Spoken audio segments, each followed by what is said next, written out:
వారి పార్టీ వారి ఉనికి కోసం వారు మాట్లాడతారు, అది దట్ సెకండరీ. కానీ 13వ తేదీన నల్లగొండలో ఒక భారీ బహిరంగ సభ నిర్వహించబోతుంది బీఆర్ఎస్. అంటే ఈ సభ ద్వారా బీఆర్ఎస్ అంటే ఉనికి పోరాటం అనుకోవచ్చా, ఎన్నికల ముందు వాళ్ళు ఒక స్ట్రాటజీ మీటింగ్ అనుకోవచ్చా, అంటే ఏం సంకేతం ఇవ్వదలుచుకుంది ఆ పార్టీ? ఏం లేదు, ఖమ్మం నల్గొండలో కొంత చతికిలపడినటువంటి బీఆర్ఎస్ క్యాడర్ కు ఉత్తేజాన్ని కల్పించడానికి ఇది ఒక మంచి వేదిక అనేది చెప్పవచ్చు. ఎందుకంటే కేఆర్ఎంబి దాని మీద అంత చర్చ చేయాల్సినటువంటి అవసరం లేదు. ఎందుకంటే గతంలో ఈ మనకు కృష్ణా రివర్ మీద సాగర్ శ్రీశైలం ప్రాజెక్టులను మన 50% వాటా ఇస్తే గానీ మేము కేఆర్ఎంబికి ఇవ్వము అనే దాని మీద చెప్పినామని అనేక సార్లు చెప్పడం కూడా జరిగింది. కానీ దాంట్లో చిత్తశుద్ధి లేదు, దాంట్లో ఏదో వాళ్ళు మీటింగ్ పెట్టినప్పుడు పోలేదు, అఫెక్స్ కి ఏదో లెటర్ రాసిరు, అఫీషియల్స్ పేరు తప్ప నీకు కేసీఆర్ పోలేదు అనే దాని మీద ఒక ఆరోపణ చేస్తా ఉన్నారు. కానీ అక్కడ జరిగినటువంటి పరిస్థితి అదే కాకుండా ఏంటంటే వాళ్ళ బాధ అంతా ఏంటంటే ఇప్పుడు కాంగ్రెస్ రేవంత్ రెడ్డి గారు బీజేపీ దగ్గర పోయి ఇప్పుడు వాళ్ళిద్దరు రెండు ప్రత్యర్థులే, మోడీ దగ్గర పోగానే వాళ్ళు ఏదో కలిసిపోయి అనడము ఎంత అబద్ధమో.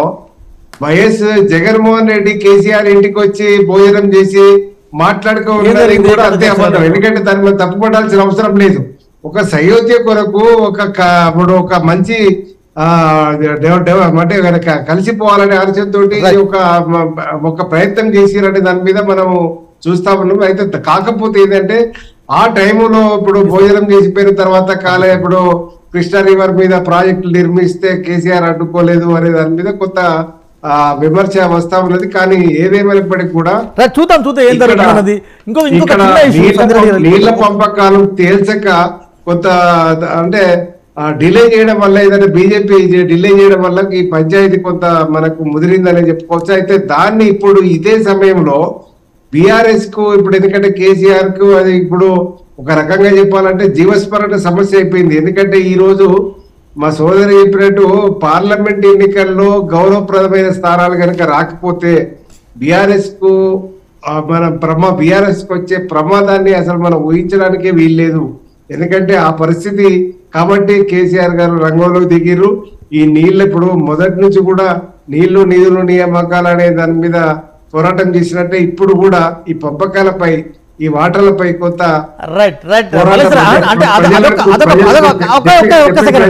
ఒక్క సెకండ్ అదొక పార్ట్ రైట్. సేమ్ టైంలో ఇలా సిట్టింగ్ ఎంపీ ఇలా కాంగ్రెస్ కండ కప్పుకున్నారు. బీడ్ జిల్లాకు సంబంధించిన మాజీ డిప్యూటీ సీఎం తాజా మాజీ ఎమ్మెల్యే డాక్టర్ తాడికొండ రాజయ్య కాంగ్రెస్ పార్టీలకు వెళ్ళబోతున్నారు. అంటే ఎన్నికల ముందు ఈ బీఆర్ఎస్లో కొంత కుదుపు రావట్లేదు. ఇప్పుడు ఎన్నికల ముందు కాదు, ఇది శాసనసభ ఎన్నికలకు ముందే జరిగేది ఉండే. ఇవన్నీ ఈ గోడ మీద పిల్లులు లాగున్నటువంటి వాళ్ళను నయాన్నో భయాన్నో కొంత కంట్రోల్ చేసిరు. అప్పుడే కనుక ఈ పోయేటోని పోనిచ్చి వచ్చేటోని రాణిస్తే ఇంత ప్రమాదం అంటే ఈ బీఆర్ఎస్ కి ఇంత నష్టం కూడా జరిగేది కాదు. ఎందుకంటే రేవంత్ రెడ్డి గారు ఒక మైండ్ గేమ్ లో మీరు సిట్టింగులకు నిజంగా దమ్ముంటే సిట్టింగులకు ఈయనంటే నేనేం తక్కువ నమ్మకం చూసి ఓటేస్తారులే సిట్టింగులు. ఇప్పుడు సిట్టింగులలో వీళ్ళు లంగంలో దొంగలు అని చెప్పి మొత్తుకున్న వాళ్ళకు కూడా సీట్లు ఇచ్చే వారికి ఇలా కేసీఆర్ పట్టణము ఇదైపోయింది. లేకపోతే కాంగ్రెస్ బలానికంటే ఎక్కువ బీఆర్ఎస్ మీద వ్యతిరేకత తోటి వాళ్ళకి కలిసి వచ్చింది. Right right. మీరు మా ఇతర పట్ల నుంచి నేతలు తీసుకున్నారు. ఏకంగా సిట్టింగ్ ఎంపీకి ఇవాళ మీరు కండ కప్పారు. ఇంకెంతమంది కప్పబోతారు కండ? పెద్దపల్లి ఎంపీ ఇవాళ కాంగ్రెస్ కండ కప్పారు. ఇప్పుడు మేము మా దాంట్లోకి మేము రండి అని మేము వాళ్ళకి ఏదో డబ్బులు ఇచ్చేసి అధికారంలో ఉన్నారు బీఆర్ఎస్ పార్టీ. గతంలో మేము ప్రతిపక్షంలో ఉన్నాము, ఎమ్మెల్యేలుగా గెలిచిండ్రు. వీళ్ళకి ఏముంటుంది, ఇప్పుడు వాళ్ళకి ప్రతిపక్షంలో ఉండి వాళ్ళు ప్రతిపక్షంలో మాట్లాడిండ్రు. మా దగ్గరకు వచ్చినప్పుడు మేము విలువలేదు, వాళ్ళు రమ్మని మేము చెప్పలేదు, వాళ్ళు మా పార్టీలకు వచ్చారు. కానీ మేము కేసీఆర్ లాగా వాళ్ళని రండి అని చెప్పేసి ఒక్క నిమిషం సార్. ఇప్పుడు సబితా ఇంద్రారెడ్డి గారు మా పార్టీలోకి వెళ్ళి తీసుకున్న వ్యక్తికి మీ దాంట్లో ఆల్రెడీ 88 మంది మీ దాంట్లో ఉన్నా కూడా ఒక మినిస్టర్ పదవి ఎందుకు ఇచ్చిండ్రు? అంత దౌర్భాగ్య స్థితి ఇలా కాంగ్రెస్ పార్టీకి ఉందా అని నేను అడుగుతున్నా. ఇవాళ మీరు సీట్ల కోసం రావచ్చు, కానీ మా దాంట్లో నుంచి తీసుకొని ఒక విద్యాశాఖ మంత్రి ఒక మహిళకు మీరు ఇచ్చిందంటే మీ దాంట్లో మహిళలు లేరా అని నేను అడుగుతున్నా. తెలంగాణ ఉద్యమం చేసినప్పుడు ఒక్క నిమిషం సార్, నరేష్ గారు కూడా మరి ఉద్యమంలో ఉన్నారు, చాలా మంది అలాంటి వాళ్ళు ఉన్నారు కదా, అలాంటి తమ్ముళ్ళని ఎందుకు ప్రోత్సహించలేదు? ఆ పార్టీలో వాళ్ళు అది చేసిరు పాపం, వీళ్ళ పార్టీ జెండా మోసి వాళ్ళు కూడా, ఎందుకంటే వాళ్ళు ఒక బీఆర్ఎస్ నుంచి రిప్రజెంటేటివ్ ఉన్నారు కాబట్టి మాట్లాడాలి. అట్లాంటి చాలా మంది ఉన్నారు, మీరు అట్లా అనుకోకూడదు ఎప్పుడు. కాంగ్రెస్ పార్టీ అనేది ప్రజలను ఉద్దేశించి ప్రజల మనోభావాల ప్రకారంగా నడుస్తుంది తప్ప ఇవాళ ప్రాంతీయ పార్టీ కాదు, ఇది జాతీయ పార్టీ. 20 సంవత్సరాలు ప్రతిపక్షంలో ఉన్నా కూడా గిట్నే ఉంటాం సార్, ఒక్క నిమిషం, గిట్నే ఉంటాము, గిట్నే చేస్తాం, కానీ అధికారం కోసం పాకులాడం. ఆ పార్టీలోకి వెళ్ళి కాంగ్రెస్ పార్టీలకి కాకి వాళ్ళని కూడా కాల్చి చంపుతా అన్నాడు రేవంత్ రెడ్డి. అవును అనడా లేదా? అవును. మరి ఇదేంది ఈ రోజు వెంకయ్య ఇటు వచ్చినా ఇప్పుడు అటు వచ్చినా చెప్తారు రాజకీయాలు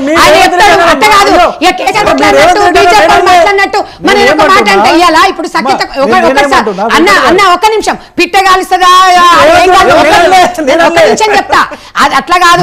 ఇక రేవంత్ రెడ్డి అన్న మాటలు మీరు పట్టుకొని ఇక మీరు ఇప్పుడు రేవంత్ అన్న మాటలు ఒకటే అంటే మీ బీజేపీ ఎన్ని మాట్లాడిరు, మీ బీఆర్ఎస్ ఎన్ని మాట్లాడిరు. ఒక మాట సార్, ఇప్పుడు ఒక మాట, రాజకీయాలలో శత్రువులు ఎవరు ఉండరు, మిత్రపక్షమే ఉంటది కానీ శత్రువులు ఎవరు ఉండరు. నేనేం చెప్పినా ఆయన చెప్పిన మాటలే అంటే చెప్పినా, మరి ఆయన మీ రేవంత్ రెడ్డి చెప్పిన మాట నేను కోట్ చేసిన కానీ నా సొంతంగా నేనేం చెప్పలే. మొట్టమొదటిది కాంగ్రెస్ పార్టీ అయినా బీఆర్ఎస్ పార్టీ అయినా అవకాశవాదానికి చేయూతనిస్తేనే తప్ప అవకాశవాదాన్ని ఆపుకోరు వాళ్ళు అనేది చాలా స్పష్టంగా అర్థమవుతుంది. ఎందుకంటే అంతకుముందు వైఎస్ రాజశేఖర రెడ్డి హయాంలో కూడా ఎమ్మెల్యేలను పోచింగ్ చేసినారు, ఆయన పార్టీలో తీసుకున్నారు. బీఆర్ఎస్ పార్టీ కేసీఆర్ గారు వచ్చిన తర్వాత కూడా కాంగ్రెస్ నుంచి ఎమ్మెల్యేలను తీసుకున్నారు, పోచింగ్ చేసినారు. ఇప్పుడు కూడా కాంగ్రెస్ పార్టీ ముఖ్యమంత్రి రేవంత్ రెడ్డి గారు కాల్చి చంపుతా అని చెప్పినా, నిలిచబెట్టి చంపుతా అని చెప్పినా మళ్ళీ ఎమ్మెల్యేలను ఎంపీలను తీసుకోవడం స్టార్ట్ చేసినారు. దీన్ని బట్టి అర్థమవుతుంది ఏంటంటే కాంగ్రెస్ పార్టీ బీఆర్ఎస్ పార్టీ రెండు కూడా దొందుతుందే. ఇద్దరు కూడా వాళ్ళ ప్రయోజనాల కోసం, వాళ్ళ స్వార్థ ప్రయోజనాల కోసం వాళ్ళు ఎటువంటి దిగజారుడు పనికైనా సిద్ధపడతారని చెప్పేసి మాత్రం స్పష్టమవుతుంది. ఇది ఒక విషయం. రెండో విషయము, ఇప్పుడు మనకు ఒక విషయం చెప్పారండి. నేనేమంటున్నానంటే కాంగ్రెస్ పార్టీ 2004 నుంచి 2014 వరకు కాంగ్రెస్ పార్టీ హయాంలో ఉన్నప్పుడు కాంగ్రెస్ పార్టీ చేసినటువంటి ఈ యొక్క 34 లిఫ్ట్ ఇరిగేషన్లు చెప్పారు. ఈ 34 లిఫ్ట్ ఇరిగేషన్లు మీరు ఎందుకు కంప్లీట్ చేయలేకపోయినారు? మరి తెలంగాణలో ఎందుకు కంప్లీట్ చేయలేకపోయినారు? ఏం ప్రాబ్లం వచ్చింది? ఇంకో పాయింట్, 2014లో కేఆర్ఎంబి స్టార్ట్ చేసినప్పుడు టీఆర్ఎస్ పార్టీ ఏం చేస్తుంది? టీఆర్ఎస్ పార్టీ ఏమైనా గుడ్డి గుర్రం పళ్ళు దోముతుందా? మా నరేష్ గారు బాగా వాడతారు గుడ్డి గుర్రం పళ్ళు దోముతుందా అని చెప్పేసి. అంటే టీఆర్ఎస్ పార్టీ వాళ్ళు, కేసీఆర్ వాళ్ళు ఏం చేస్తున్నారు? అంతేకాదు, మళ్ళీ ఇంకొక విషయం కూడా నేను చెప్తా.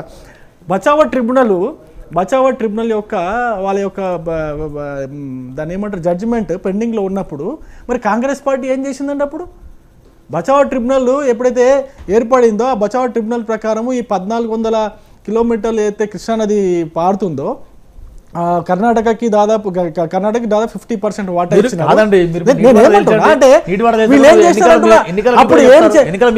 నేనేమంటున్నా వీళ్ళు ఏమి చేయలేదు, కాంగ్రెస్ పార్టీ కూడా ఏం చేయలేదు, కృష్ణా రివర్ పైన బీఆర్ఎస్ పార్టీ కూడా ఏం చేయలేదు. ఇద్దరికి కూడా 10 సంవత్సరాలు తెలంగాణ ప్రజలు అవకాశం ఇచ్చినప్పటికీ కూడా ఏమి చేయలేకపోయినారు. అనవసరంగా మళ్ళీ కాంగ్రెస్ పార్టీ